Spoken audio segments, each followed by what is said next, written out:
Today, I'm gonna give you guys 4 different tricks that you can use to talk forever. Now, what are these tricks that you need to talk in a charismatic way, to talk forever, to be able to hold a conversation and make people like you? We're gonna get into that right now. Yo, bitch, I got some buzzers clawing at my fucking stomach. I'm from the shadows, let the gallows make... Now, the very first one is put your own comfort first. Put your own comfort first. I've seen this with so many guys where if you go into a house that isn't your own, when you sit on the couch, you sit very prim and proper, where this is not how you would sit if you were at home by yourself. When you walk in, you make yourself very caged, as if you can't act in a way that makes yourself comfortable because you're afraid of offending the person that you're staying with. Which, funny enough, if you were to sit down on the couch in a calm, relaxed manner, guess what? Not only would you make yourself more comfortable, you'd also make the other person more comfortable. This is a big flip for a lot of people. It's the understanding that people, they don't want you to be uncomfortable. They want you to be in your head. They don't want you to be scared to be your real self with.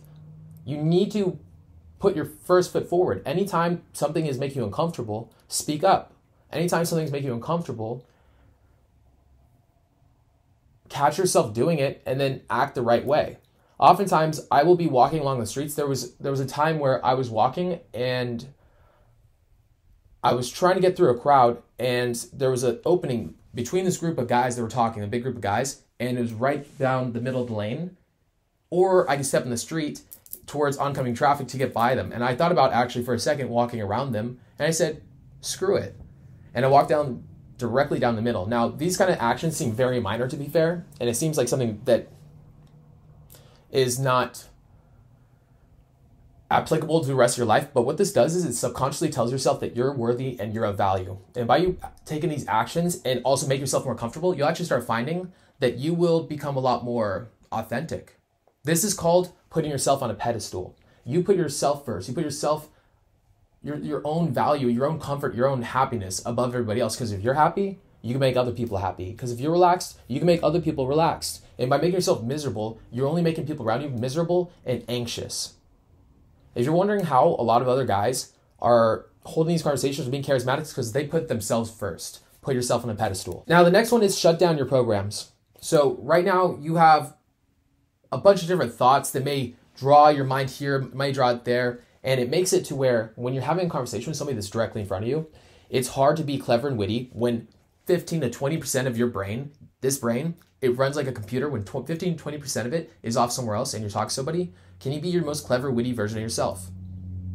And does it make them feel like you're being present with them? Or does it make it feel like they're not connecting because you're over here in your head, not being present with them, not being here?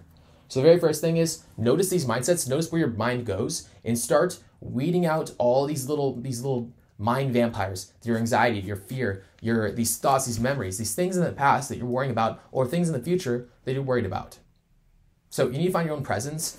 And also start nipping all the negative mindsets, the way your mind maybe will draw back to your ex, maybe the way that you will start worrying about losing your job, maybe how you're wondering, how am I going to get rent for the end of the month? If any of these mindsets go through your brain, yes, there's something obviously to take advantage of and put in their own box and be like, there's a time and place for me to worry about this. But when you're doing something else, when you're talking to somebody, when you're here in the moment, it doesn't help to be thinking about it now.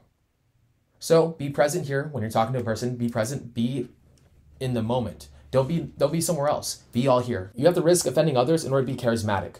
Now, this is a slow-moving process. I would actually suggest for those of you who don't usually do this to, little by little, lean into it. Take a small step in the direction of being maybe a little bit offensive. Maybe take on a mentality of being a bad boy for a while. Maybe of being a trouble child. Now, the only reason I say this is because you come from a place where you're so repressed, where you're so incapable of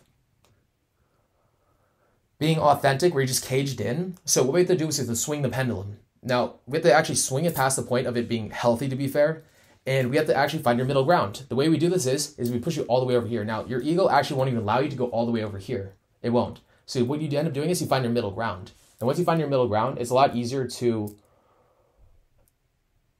be a little bit more honest with yourself. And also, if you need to offend somebody, or if you want to offend somebody to make a joke, to make them smile, to make yourself smile, to make yourself put yourself in a good mood, and instead of telling yourself, no, I won't do it because I don't want to hurt this person's feelings, or I don't want to do this because I don't want to offend them, you say it anyways because your intent was good.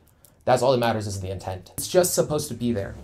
People, friends, women, money, All these things are just supposed to be there. And they're actually there based on what you believe you deserve.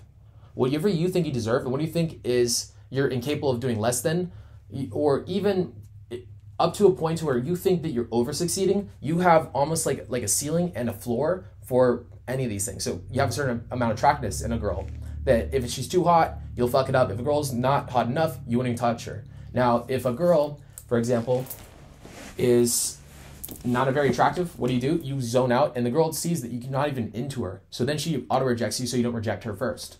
Now, let's say with money. Let's say you make too much money. What do? You spend it, you blow it. Now, if you are under your amount, what do? You get anxious, worried, you get fearful. Now, this goes for everything. Now this goes for anything in your life. The friends that you have, that group of friends, if one person leaves because you're evolving and you're evolving for the better, that person's leaving because now you've outpaced them, you've outgrown them. And what ends up usually happening is you find another friend that actually replaces that person that's even cooler than the last, that matches your new energy better. If people are not cool with your energy, they leave. Now, if you go through a breakup and you're evolving for the better, the next person you date is always better than the last. This is how it's supposed to go. You slowly move it. Now, if you lose something, you're talking to a girl and you start having a conversation with her and you say something that offends her, for example, and she walks away, that's fine because you're about to get replaced. It's not even from a vindictive place. It's just an understanding that that's supposed to be here in one form or another. Over a longer period of time, I'm supposed to get that. And as I evolve and as I get better, that right there, that skin that I shed is going to get a lot more, it's going to get cooler, wittier, sexier. It's going to be more of the person that I want to attract to me as I get polished. Now, I hope you guys enjoyed the video. Now, don't forget to like and subscribe. The Miami Bootcamp that I put out there a week and a half ago sold out pretty fast, and now I have some overflow. Now, because of this, I decided I'm going to do another bootcamp in Miami during spring break. Now, this one is going to be through the 17th through the 19th. There is one spot available, so if you guys want to jump on, let me know. Hit me up at 792-841-9909. Now, if you guys have any questions, put it in the comment section below. And with that being said, peace.